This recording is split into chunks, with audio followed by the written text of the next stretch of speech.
Olá pessoal, vamos dar continuidade à nossa série sobre cérebro, mente e agora a relação dos dois com o medo e a realidade. Pensando na nossa realidade de crise, por exemplo, desse país, o quanto as pessoas vivem medo. Por exemplo, alguém que trabalha à noite e chega em casa 11 horas e num bairro bastante perigoso, vou pensar em São José, Campo dos Alemães. Então, e inúmeras outras situações de medo. Quando se vai numa balada, muitas vezes as pessoas têm medo, se tem medo de perder emprego. Então, a partir dessas situações, a gente vai puxar essa questão do medo.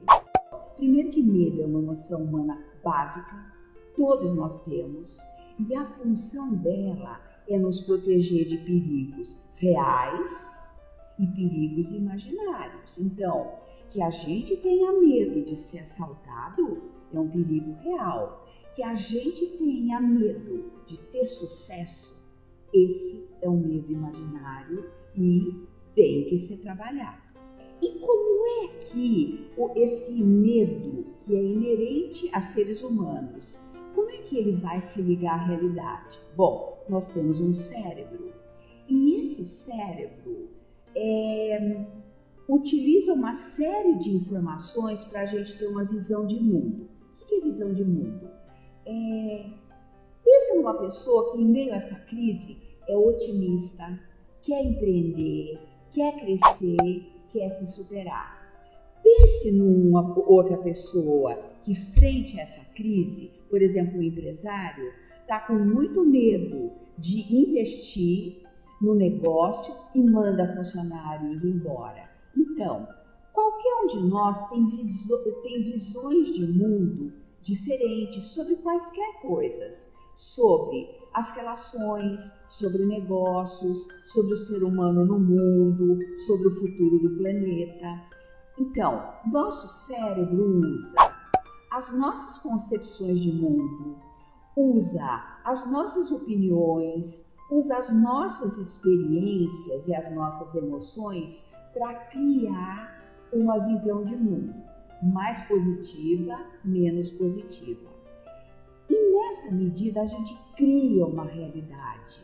Então, e essa realidade criada pelo cérebro é subjetiva, própria, virtual, não necessariamente ela corresponde à realidade e, no entanto, ela é muito forte no sujeito e essa visão de mundo, o cérebro lida com isso acreditando. Então, um empresário que nesse momento tem a mais plena crença de que não vale a pena investir, ele está vendo aspectos da realidade ligados à experiência dele, à emoção e etc.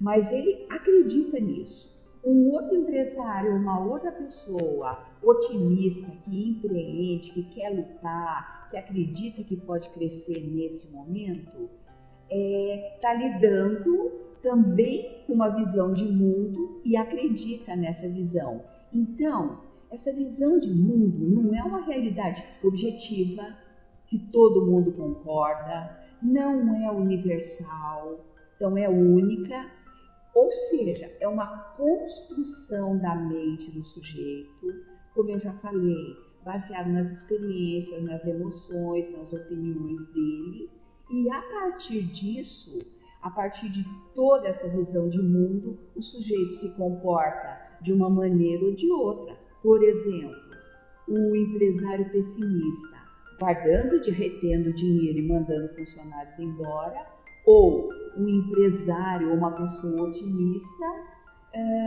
se virando, sendo criativo para mudar essa situação de crise, por exemplo, na vida dele. Mas a gente tem que pensar, então, que o medo pode distorcer a nossa capacidade racional, distorcer a realidade, pode limitar a capacidade crítica que todos nós temos e pode o medo se ligar a inúmeras outras emoções negativas, como desespero, ou então pode gerar paralisia.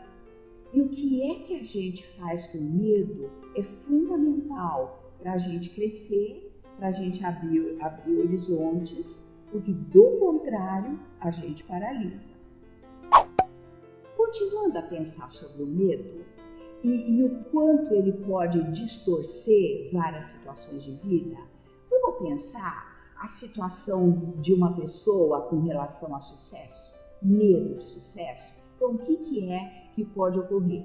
Diante de uma oportunidade de ter sucesso, o medo em excesso pode gerar paralisia e pode impedir o sujeito de continuar empreendendo. E, além disso, o medo pode gerar a observação passiva na realização das próprias profecias. Eu vou explicar. Vamos pensar numa situação assim. Uma garota tem muito medo de amar e de estar num relacionamento com o namorado. Então, ela tem muito medo de ser traída, de ser machucada. Então, ela vive dizendo para ele que homem não presta, homem é tudo safado, se trocar de homem só troca de defeitos. Ela vive criticando o namorado.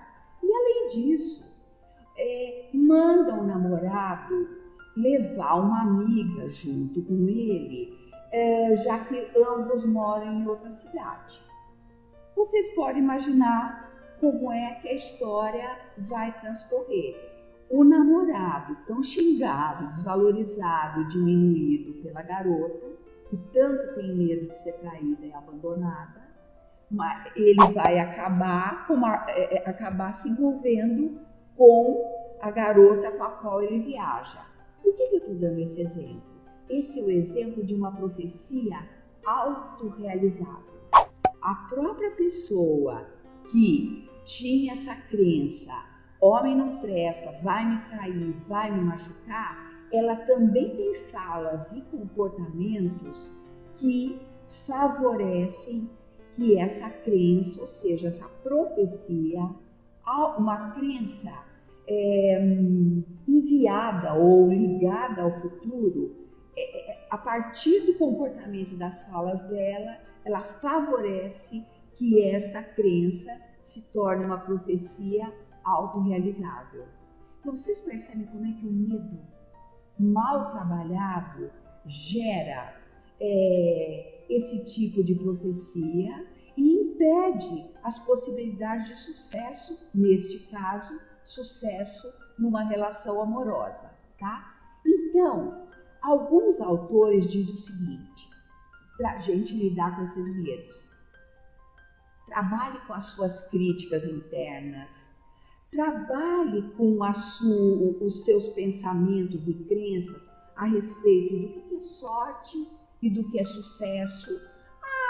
Não adianta lutar muito, não, porque a gente precisa ter sorte na vida. Para ter sucesso precisa ter sorte. Então, como eu nunca tive sorte, não vou fazer nada. Não, esse é um tipo de crença e que se torna uma profecia dirigida ao futuro, e é uma crença, profecia que tem que ser revista, né? Outra coisa, o sujeito tem que ser capaz, para trabalhar com os medos, de ver os pontos fortes e fracos da sua personalidade, do seu jeito de ser.